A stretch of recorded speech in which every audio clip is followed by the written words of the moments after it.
Right when I took a sip of my drink. Yeah, good timing.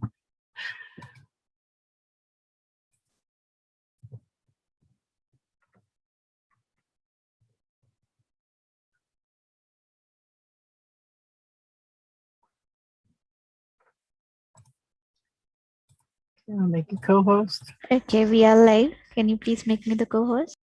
Yep.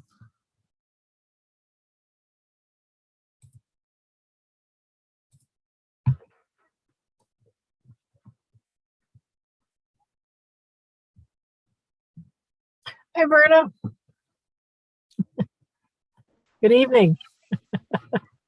It's evening by me. Yeah, I know it's evening where you are. It's not where I guess it's early evening. How are you? Good. How are you doing tonight? Okay. Yeah. Been busy? Mm. Well, that's good. Hi, Nikki. Good to see you Hi, again. Nikki. Hi, how are you, Verna? Fancy meeting you here, Donna. Yeah, fancy meeting you. I just had a class with her earlier. Yeah, she was in the Vatican class. Oh, that's right. Yeah. We were chuckling about last Friday night that the hunks. Remember the picture with the hunks? Nikki's laughed. Oh, Hi, Pam. Hello, Hi. welcome. hello. Hi, Marianne. How are you doing tonight? She's muted. She's muted, yeah. Uh-huh. Yeah. Marianne, can you hear us? You can lower left-hand corner of your screen. You can unmute yourself. Oh. Unless she's still connecting. Oh.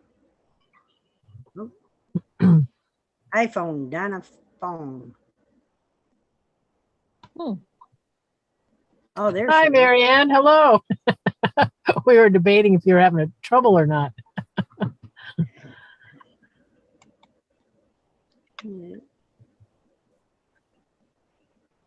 You can, if you want to say something, Marianne, you can just go to the lower left-hand corner of your screen. If you're on a PC, you can unmute yourself there. Mhm. What type of device are you on?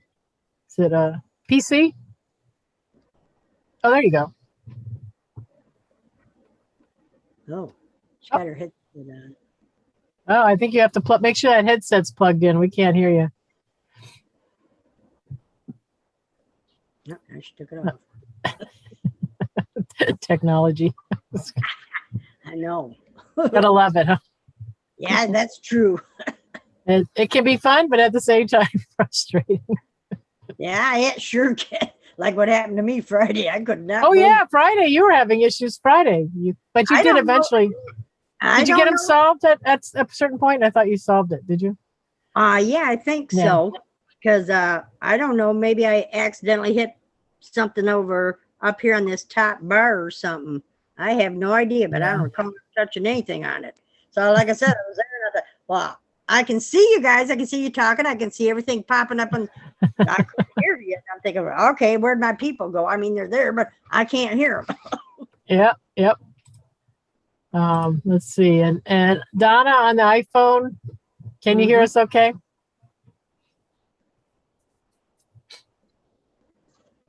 Oh, yes, but I'm kind of have some company, so I'm kind of waiting for you to start. So Okay, thank no you, though. problem.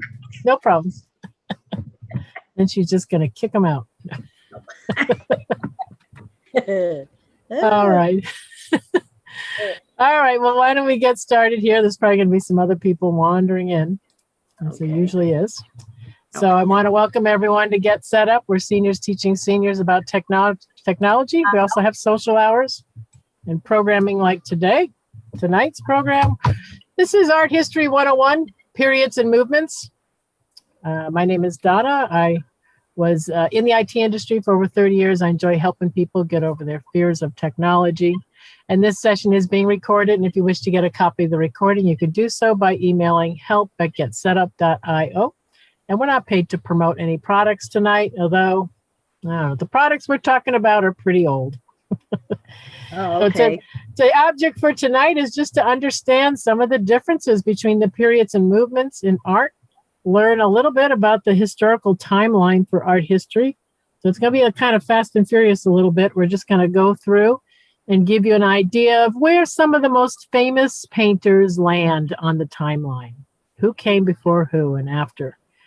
And so you can, it's a nice intro to art so that when you're looking at a painting, you can start thinking about what time period possibly it got painted in. And you can always come and enjoy on Friday our art discussion class where we play Name That Masterpiece, and we put masterpieces up and we see if we can guess who painted it. So this is a good one for people that do go to that class. Take notes.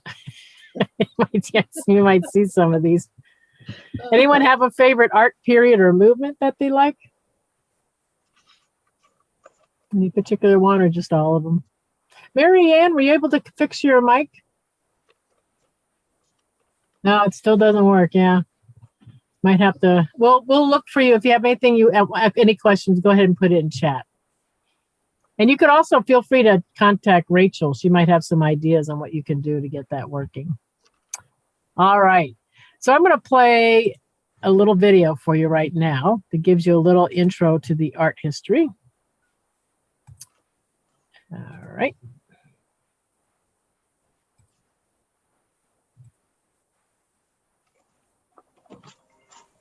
Most important art movements in history, as well as some of their characteristics.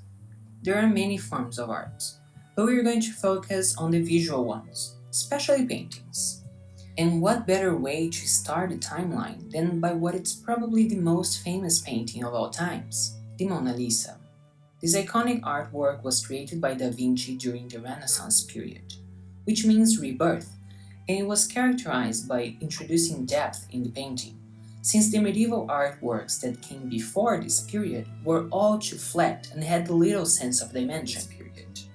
Oil paint allowed the artist to create many more complexities, and using this medium on canvas also means that the paint can be much more manipulated by the artist, so they could transform a two-dimensional surface into a three-dimensional picture.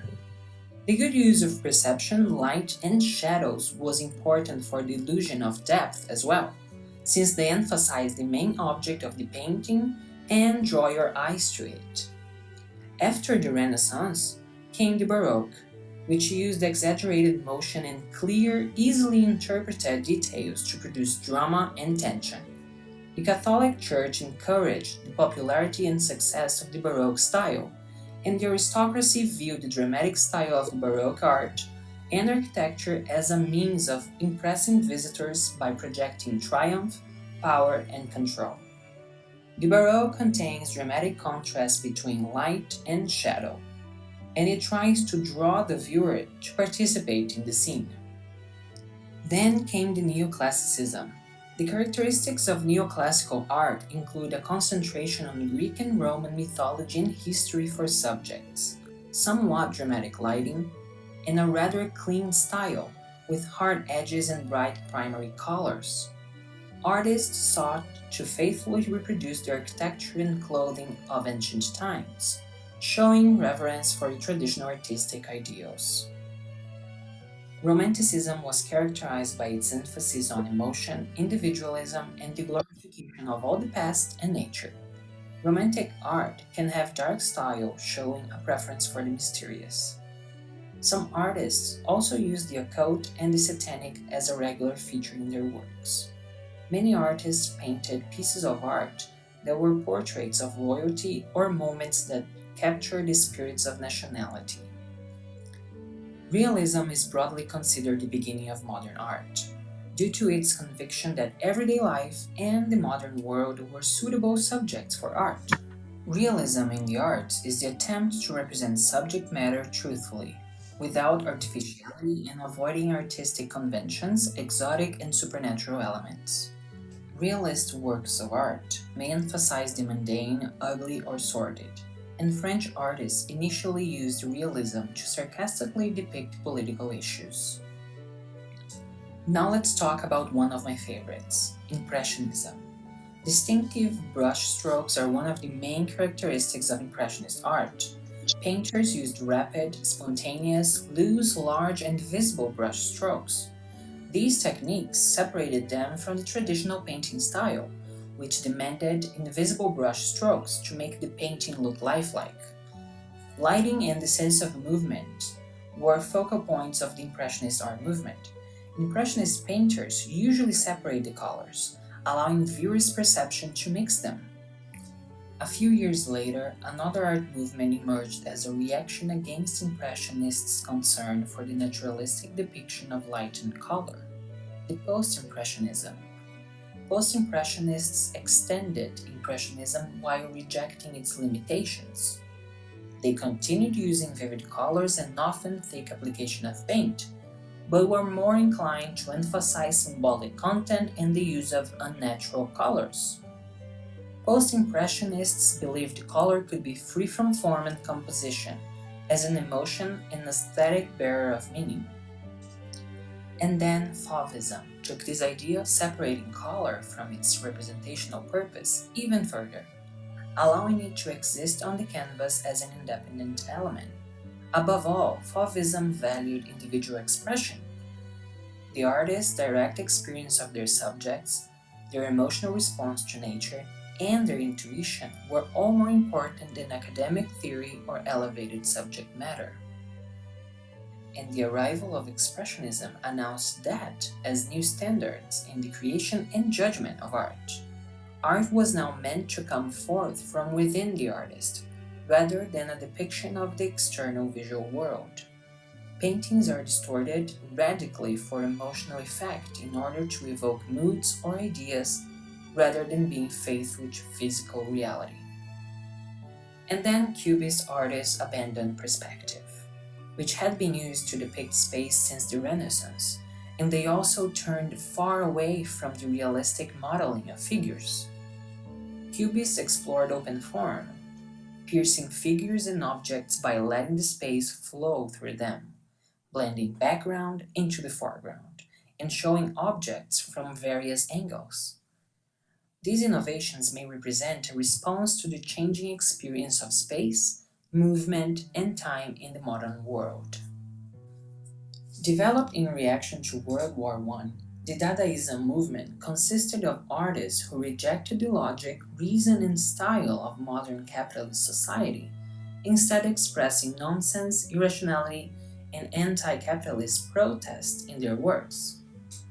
Dada artists are known for their use of ready-made objects, which are everyday objects that are represented as art with little manipulation by the artist. Using the ready-made force questions about artistic creativity and the definition of art and its purpose in society. The Surrealists sought to channel the unconscious to unlock the power of imagination.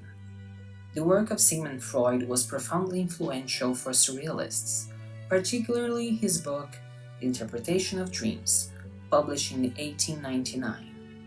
His exposure of the complex and repressed inner worlds of sexuality, desire, and violence provided a theoretical basis for much of Surrealism.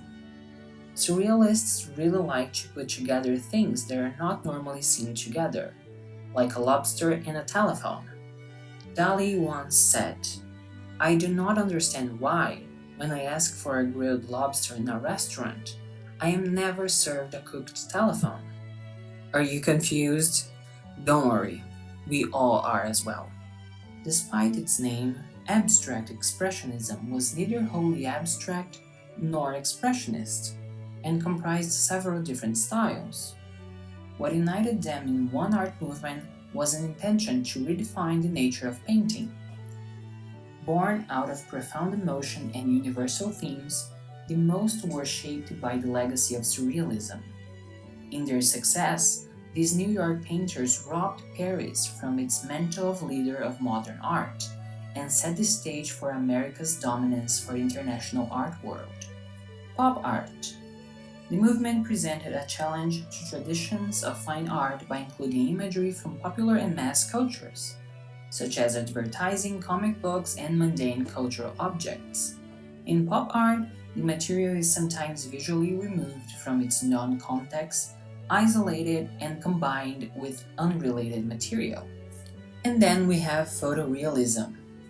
Photorealism is a genre of art that encompasses painting, drawing, and other graphic media, in which an artist studies a photograph and then attempts to reproduce the image as realistically as possible in another medium. These are just some of the art movements. There are many more throughout history and yet to come. And technology is introducing many more means to produce art. Nowadays, we are able to create illustrations using digital devices, such as iPads. We can push perspective to its farthest using virtual reality, or even print a three-dimensional object using a 3D printer. All of these are great opportunities for new artists to experiment with art's limits, and that makes me really excited to see what the future beholds regarding art. Thank you for watching.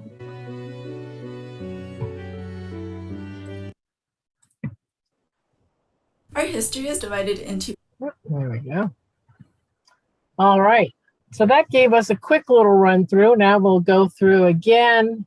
I'll give you some names of some of these artists and we'll look at their works. We're talking about periods and movements in Western art history. On the left side of the screen are the periods and on the right side are the movements. Now, you see it goes back prehistoric time. We're not going to go that far back tonight because otherwise it'll take too long. But just so to know that, prehistoric time, mankind and womankind, we painted on cave walls. We picked up bones and stones and made little flutes. And so we had art and music has always been in our DNA. So these historical periods go way back. We're going to start in the medieval and the Renaissance periods. And then the periods ended around the Romanticism time. That was when the churches and the kings and queens were no longer paying for art, like they were. And the artists were free to make their own money, to make their living on their own, drawing whatever they felt like drawing. And that's where we have the movements on the right side. Once the artists were free to paint what they wanted to paint and still be able to make money, that's where we got all these movements on the right side of the page. Do I have any questions about that? All right. So Middle Ages, we'll start here. Donatello, Bodone, and Cimabue. That's what their artwork looks like here. I'm going to the Middle Ages because in the Middle Ages, they didn't do any perspective. All the paintings were pretty flat. They did a lot of gold inlay. And whenever an angel or someone was depicted, you would have a halo. Very religious time, the medieval periods, very religious. Donatello really shook things up. This is the first nude statue that was done and the first freestanding statue. A lot of the statues were up against the walls in churches, and this one was freestanding. So that is the Middle Ages. And so again, the church would dictate all the art that was being painted, everything that was being painted, the popes and the different churches would hire the painters to do the work. Now the Renaissance, what happened in the Renaissance? Here we have some very familiar names. These are so famous, the Renaissance painters, especially Da Vinci, Michelangelo, and Raphael. And we have Botticelli also.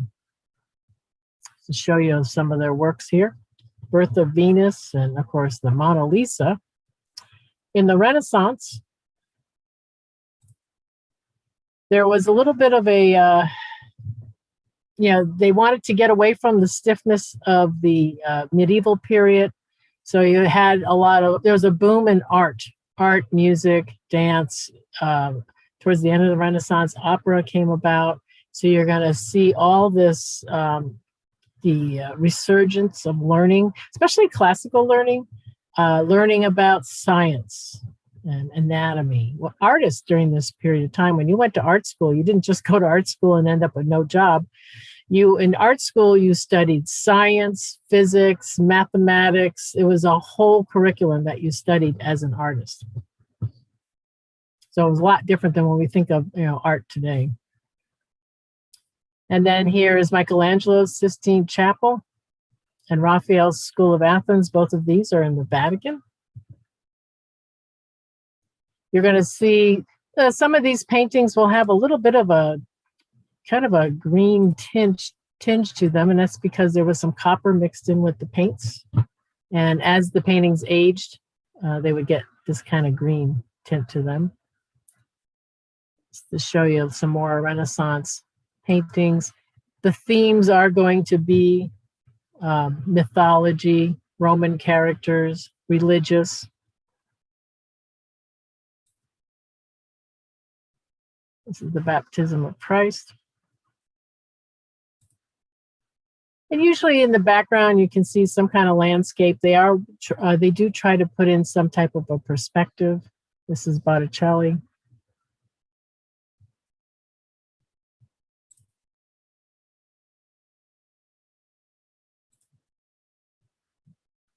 When we move into the Baroque period, this is where you have Caravaggio, Rubens, Diego. This is I like this one, Caravaggio, the card sharps. He's got the cards behind his back, and over here he's cheating and looking over at her cards. The Baroque period extended what was going on in the Renaissance period, but what you will see is the lighting. There's more focus on the lighting, on with the movement. The colors are more brilliant in the Baroque period.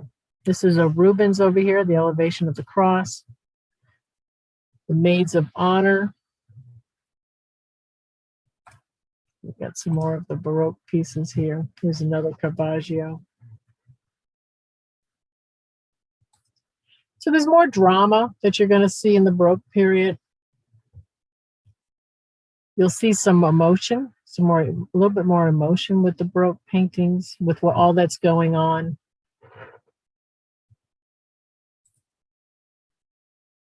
This is David and Goliath. You can see in the background the clouds. That's something you would not see. Yeah, that started in the Renaissance period, doing those type of the landscape in the back.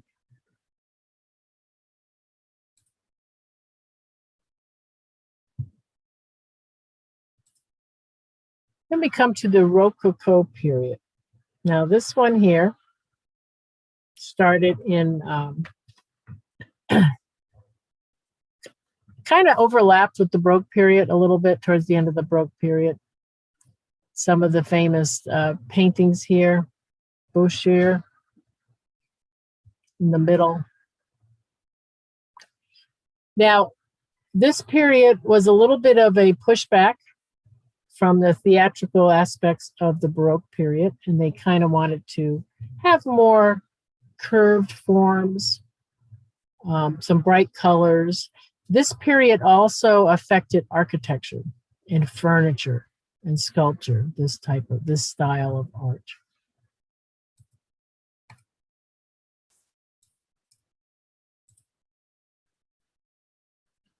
Now look at the landscape back here.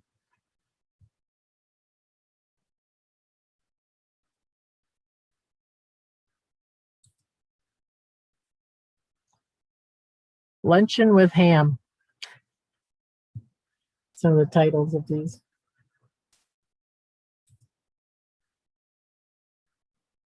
This is the ceiling.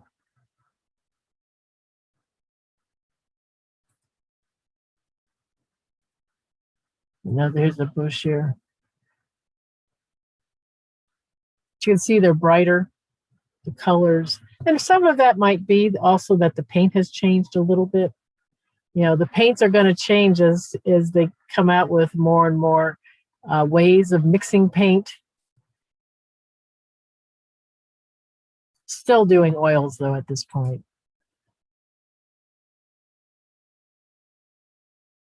This is the ceiling fresco.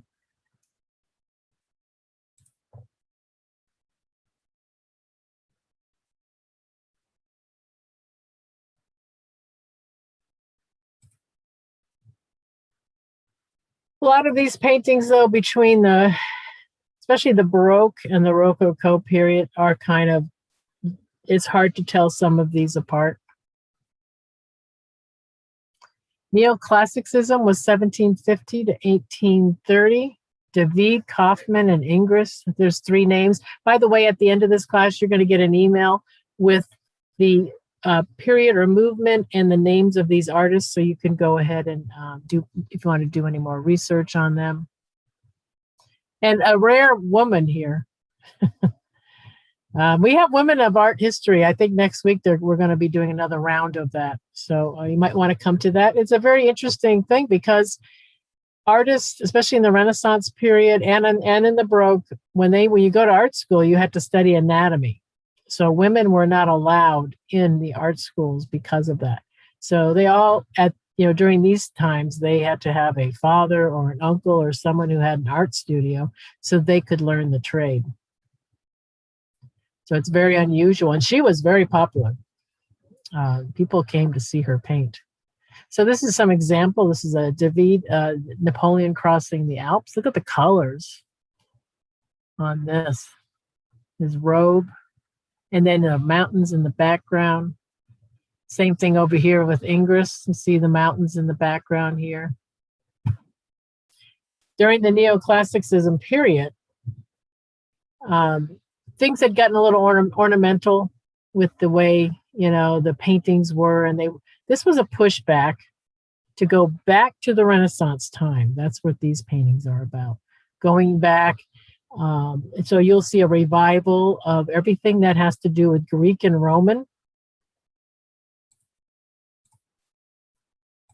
It just became what was in again. Roman and Greek was back in. So then you started seeing stories in the paintings about Greek mythology, the Roman period.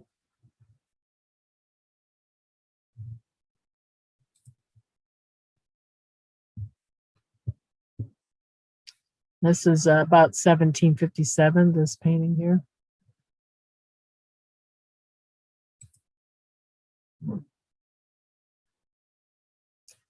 There's a drawing here, but this shows you just the columns. A lot of the architecture was affected during this time. There was just this, they wanted to kind of rebuild Rome, Rome and Greece through the architecture. Here's David. It's a very famous painting, The Oath of Horatio. You can see the lighting. It almost looks like a photograph. Doesn't it? Isn't it amazing? The clothes. Look at this. The way they drape on the body.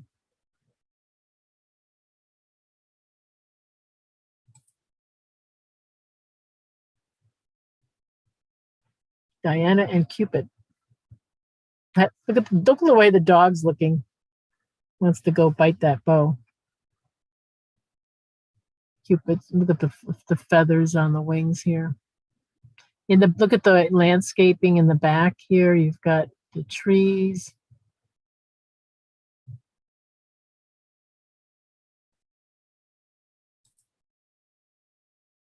Oh, look at the clouds in this one.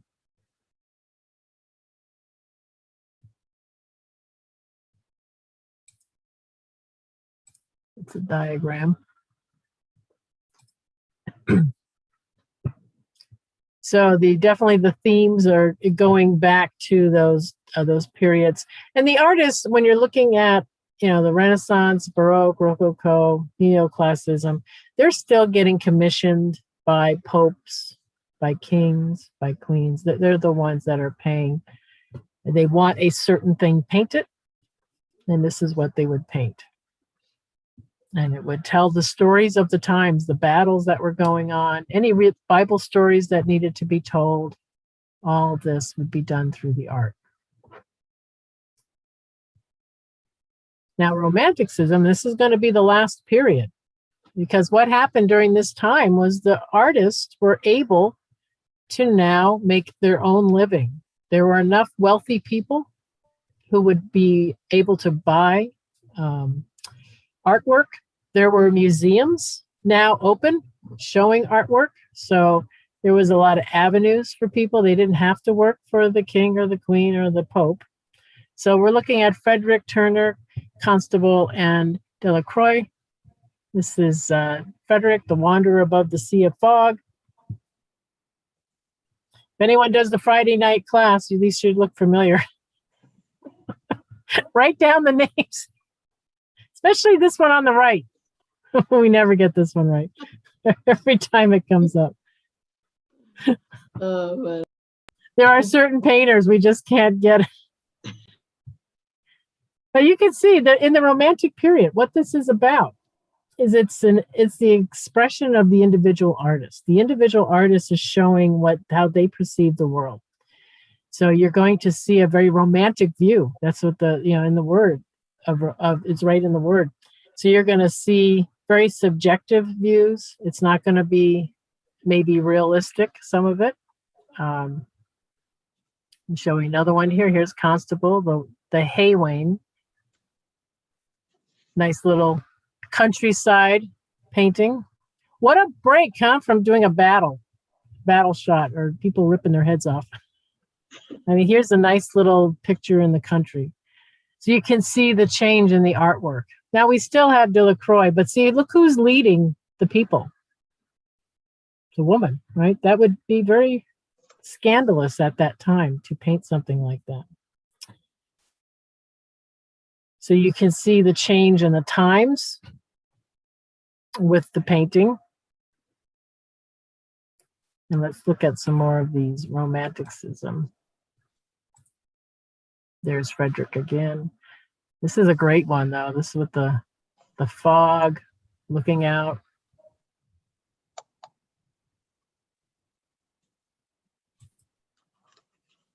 Delacroix. This looks like an orgy. No, this is the death of Sardanapalus.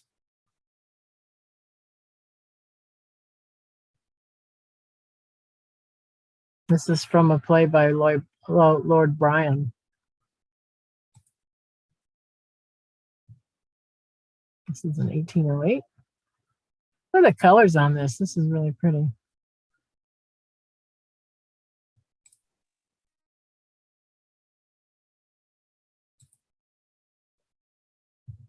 Now this is Waterhouse.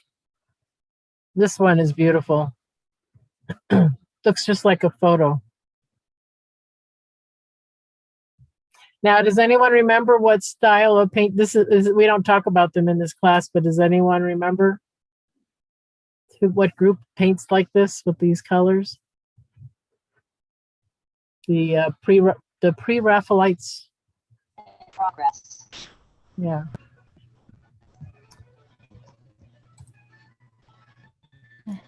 The Death of Chatterton. Hi, Caroline. Good to see you. Hi, dear. Sorry I'm late. That's okay.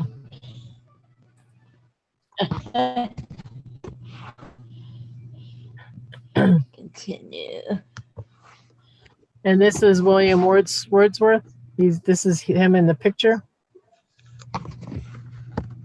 This is these were writers. This is a portrait of them. All right. Now this is the first movement that comes out of what had with the switch up where painters are now going to paint on their own. So now we have the realism period. And this is where the artists are now depicting the world around them. They're showing people in everyday life. A lot of these paintings are people working. Here's the Stonebreakers, the Gleaners.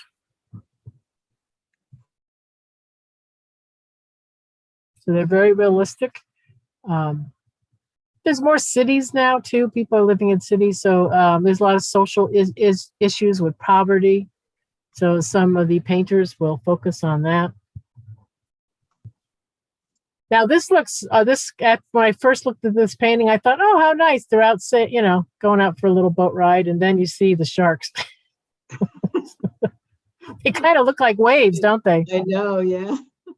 When I first saw this painting, I said, oh, it looks like rough seas.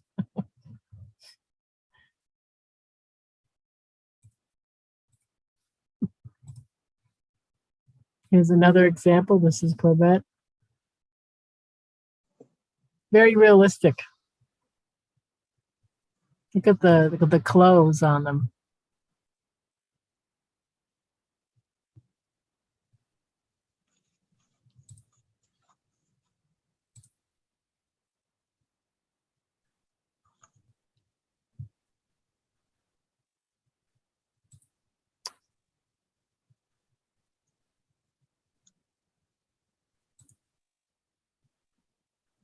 Oh, this is out of place. This is an old one. So the idea, with it is just that you're going to be showing, you're not going to be showing mythology or the Bible or anything like that. It's going to be more about realistic life and living and what people do. And then we have Impressionism. This is a popular crowd here: Monet, Degas, Renoir, and Cezanne, to name just a few. This is a big category.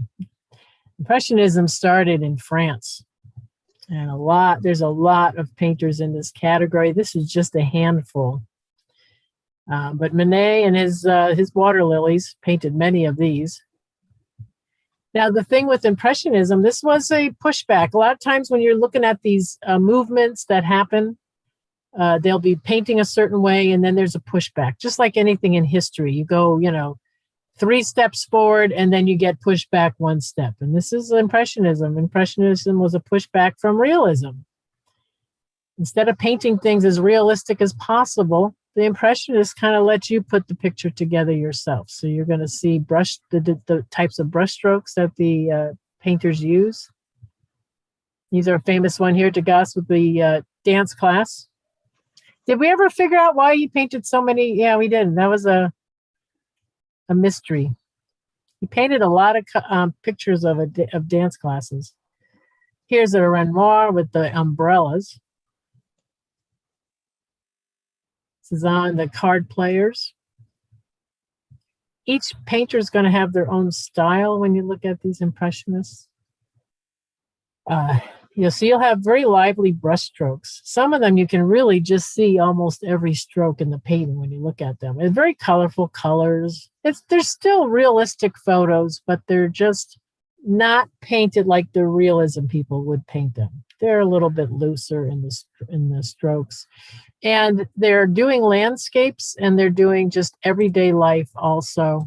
You're going to see the Impressionists, a lot of outdoor images that they do. Possibly there was a technology invention like a paint tube. When you're in the Renaissance and Baroque period, you had to be in your studio, you had to make the paint. You had to, mix it all up and everything. So probably at this point in time, we're talking the end of the 1800s. Maybe there was some way to put the paint into a tube, and then it's more portable. And you can go out and you can paint all types of landscapes and everything. Here's Turner. This is a famous Renoir. You'll have bright colors. Different scenes outside, luncheon on the grass, Monet.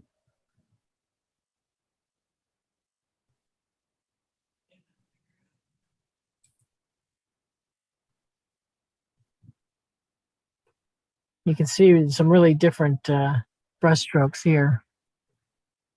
This is Sisley.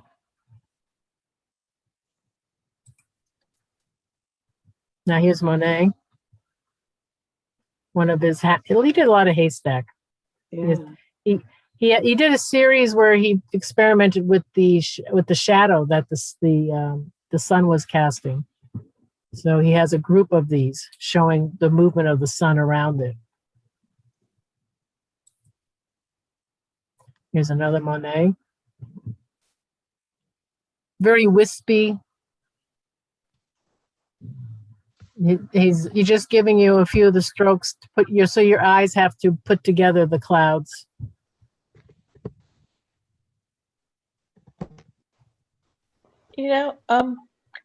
Donna, I have a picture of the woman with the parasol.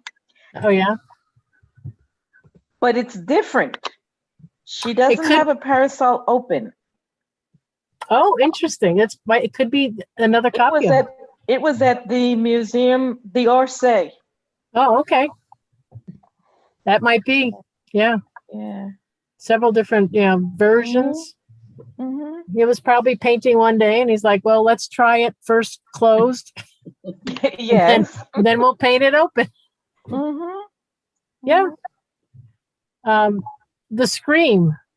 Yeah, Edward Munch, The Scream. There were 7 different copies. One got stolen at one point and never showed up. I think that's one of the lost ones. Mm-hmm. Here's Pisario. This is in Paris. But you could tell it's horses and carriages, but they're not really well defined, but they're just enough for you to piece together.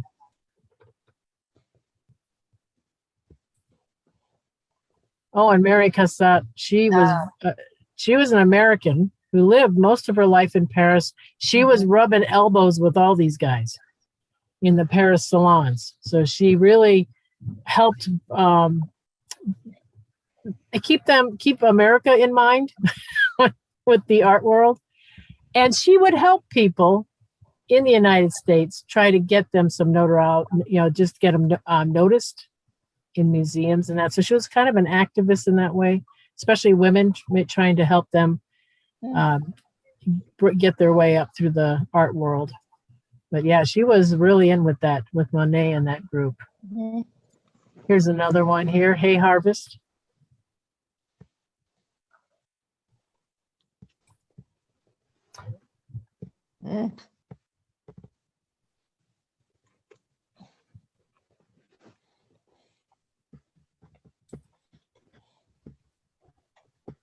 Another Monet.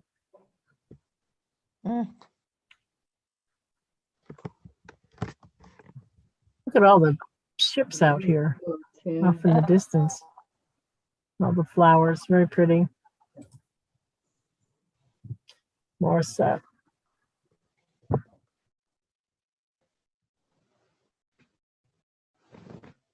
This is always a very popular category too, the Impressionist painters. There are so many of them.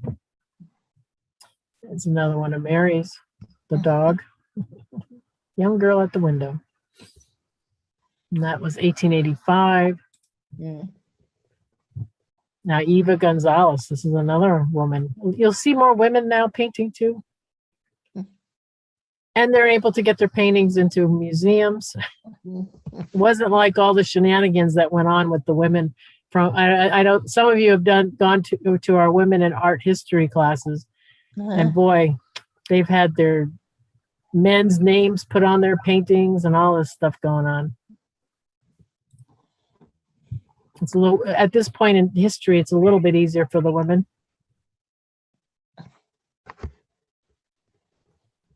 Does really good trees. Now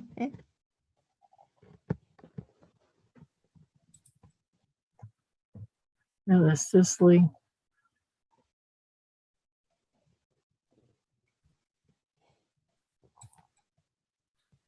Morisot, the cradle. If anyone has anyone seen any of these paintings in the museum? Not really. No, not yet. No. So again, a lot of popular artists come from this Impressionism period. I think they just speak to everyone for some reason. The colors, the different paints.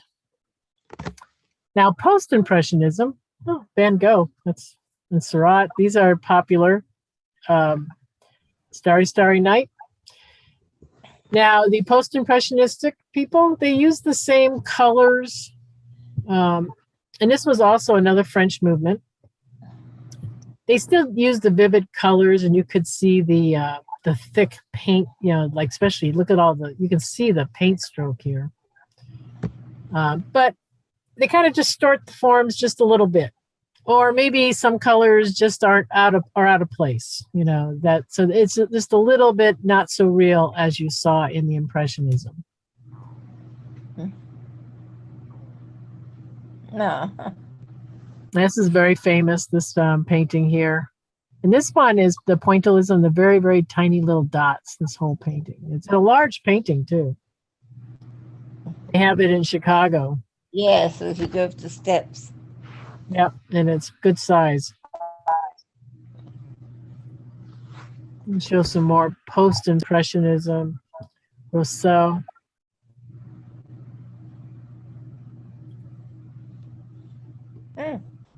This is a portrait. Uh,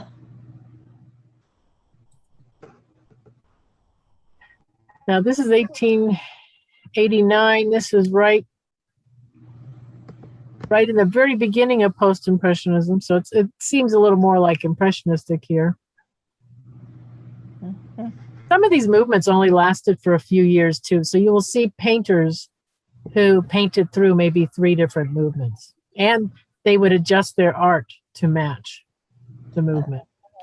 And then sometimes you get painters who just stay in their movement. That's it. I think this is becoming one of my favorites. This is like something from one of those old, I always think of those old, remember those old Japanese films, the Godzilla? And yeah. I just picture this thing moving kind of in a cheesy way, you know? It looks like a cyclops in a way. Yeah, it does. I don't understand that. Yeah, I don't know. That's what was that person doing the day they painted that? Right. That's post-impressionism. And then we have the expressionism, 1905, 1930, Kirchner, Kandinsky, Edward Munch, and the Scream, very popular. This movement was in Germany. So it was less so about, it was more the interpretation from the artist of the what was going on in the world. So you see some distortion. You'll definitely see different types of colors. Edward Munch here he's got his Scream. So the themes on these really have more to do with what the artist is feeling internally about this scenario and their reaction to it.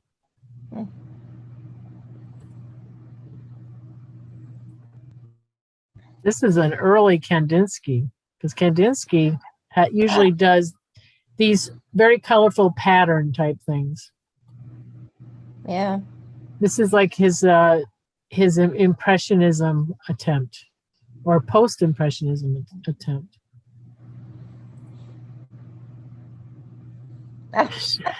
Sheely.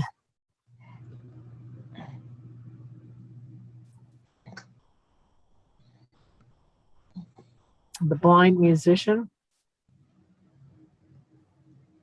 Well, and another thing with these paintings is you don't have that perspective anymore, the mountains in the background and that type of thing. It's just, you're not seeing that in these type of paintings. This is a little bit pre-cubism type.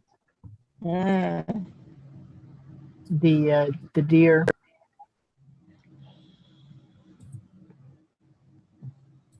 All righty. Fauvism. Yeah, some famous names here. Matisse is probably the most common, household name out of this group. But we also have Braque and Blamnik. Here's Matisse. only 3 years. What'd you say, Carolyn? Only 3 years for a whole movement. That's it. Yeah, some of these were short. Some of these were maybe, just a couple people were like, hey, let's paint like this. And it's, and it just didn't catch on. You have to have and other people were like, yeah. So this was really in France is where this flourished. So they would literally take the paint and pour it right out of the tube onto the canvas. This was one of the techniques that the Fauvism people would use. So if you were to look at one of these paintings, the paint is very thick on the canvases. I bet the other painters thought, man, this is costing me a fortune to paint this because of all the paint. They use so much paint. And these are flat perspective. Some of these look more like wallpaper than, because there's just no perspective really in them anymore. This is Duran.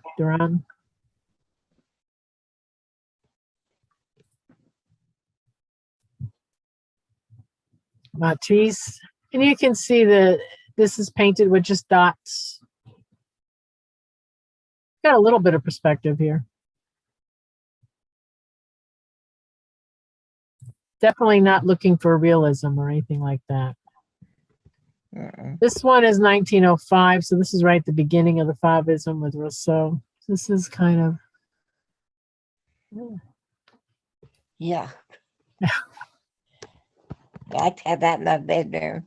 Yeah, wouldn't that be calming? It's a nice calming painting. Here's another Matisse.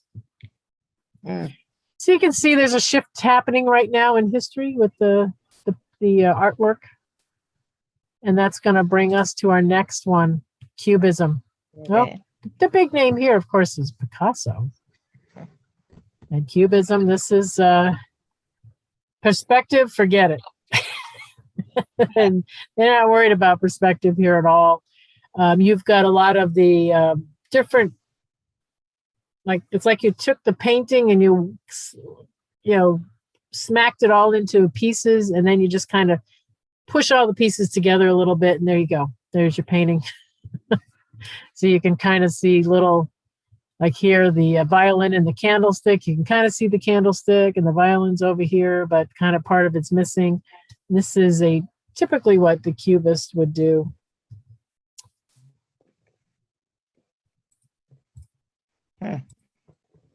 There's the girl with the mandolin.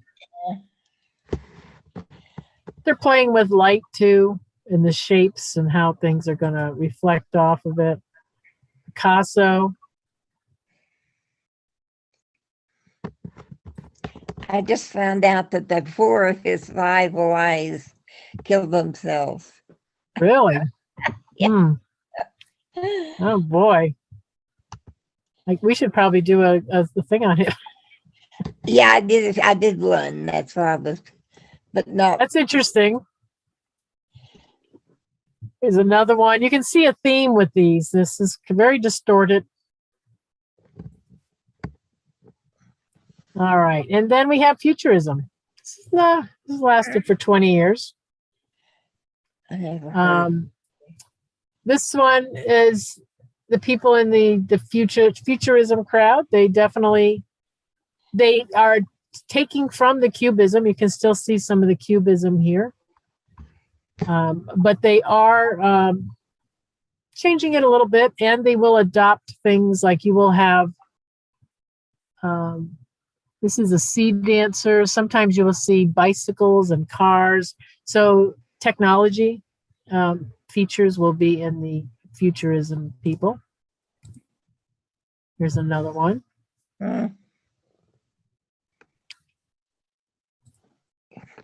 Here's here they all are. Here's Italian futurist, all in one picture.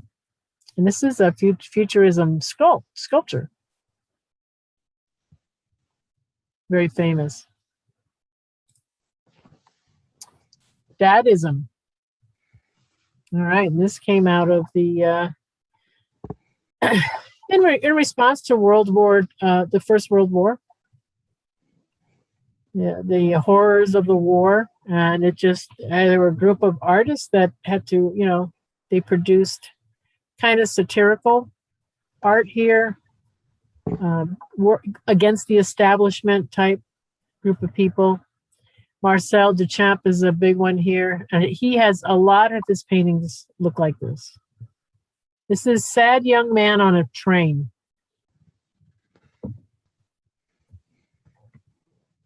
And they'll use, like this the one in the middle here, they're using it more like a collage. They'll put items to the painting. Same thing with Hannah. This is, it has a really, I shortened the name. It's cut with the kitchen knife, but it's got a real long name, this painting.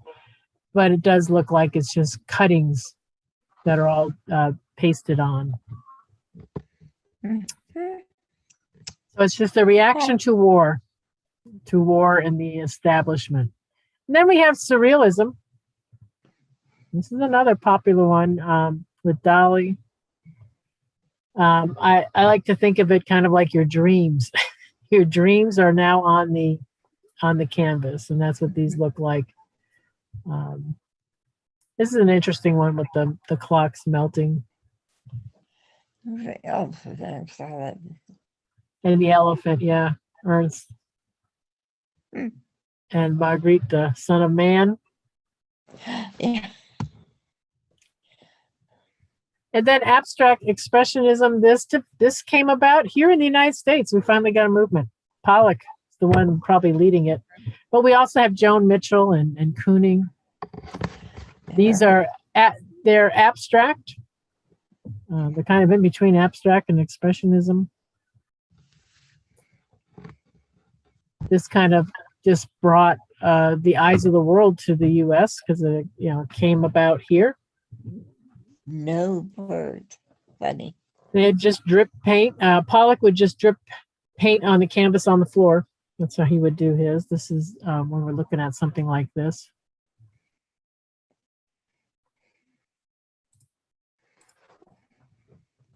I don't think I have anything open for that one. But yeah, some of it's chaotic. Definitely different than what we've seen before, but this just was No words. another progression of art. And then we have contemporary art, which is where we are today. We have a lot of, and in this list, you will notice that they're all still alive. I encourage you to go look some of these people up. Jeff Koons' puppy.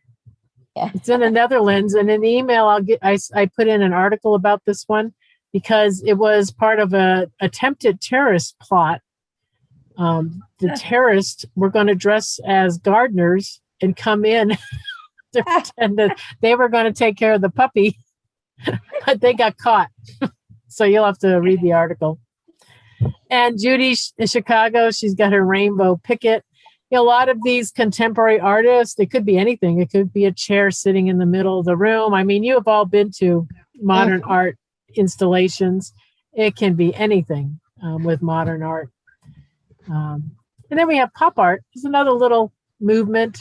And the famous one out of that is Andy Warhol with the Campbell soup cans. Also Theobald with the 3 machines here. He's got a lot of different artwork. Lichtenstein was from Ohio.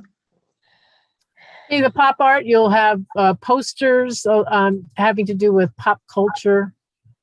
Look at this tomato juice box. It can be all types of things that you'll see dealing with pop art. Cartoons and that type of thing. So that's our tour through art history. Ta-da! Hey, we made it. It's not tomorrow morning yet. No. Not yet. Yeah, so that's just to give you an idea of kind of how we ended up with the Mona Lisa to now. What happened. But you can see how the artist, it really changed. Once art stepped away from being controlled by the popes and the kings and queens, it really changed art. You could really see that change that happened. So everyone, have a great evening. And Thanks, Donna. you're welcome. I think I'll be ready for next Friday. You're gonna be ready. Did you write some cheat notes? And if anyone doesn't know what we're talking about, Friday nights, well, I think it's 4:00 Pacific. We do an art discussion. We play Name That Masterpiece. And if you'd like to learn more about art and the different masterpieces, you should come to it because it's fun because we have a whole discussion on who we think it is, and then we learn who it is. And then Donna, we talked about the Luminaire coming to Chicago. Shoot. Starry Night. Right. The whole room. Well, it is coming to Chicago. Oh, but yeah. It's going to stop in Columbus, Ohio in November, and $50 a ticket. They're just about all gone. Wow. Yeah, that's popular. Mhm. Definitely. Yeah. we have other classes.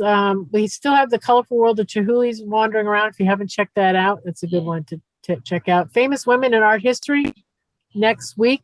I'm going to have, actually, it's going to be other women that we haven't talked about in that one. So if you've gone to the first one, you may as well come, because we're going to, I've collected so many different women's names now that I'm just going to do those. And tomorrow night, we're going to talk about ballet. We're going to talk about 2 Russian divas and their lives, and maybe who did the best swan. So you might want to come. I found some really old footage of these women dancing. It's very interesting. So if you want to come and learn about them, it's tomorrow night, same time at 5. So come and check that out if you'd like to learn their life story, and we'll watch some ballet. All righty. All right. So you get the class notes. Again, I'll give you the names of all these artists and the periods and movements that they were in, so you can go ahead and look them up or use them as cheat notes when you're trying to decide whose painting is whose. You can invite a friend. Every time you see the invite a friend button, you can invite your friend in through email or through Facebook. And the help at getsetup.io is good for support. If you want to host an interest group and get more involved, let us know. Also, if you want to suggest new classes or organizations for us to work with, or to get session recordings, you can always go to help@getsetup.io. All right, everyone. Have a great night. We'll see you tomorrow.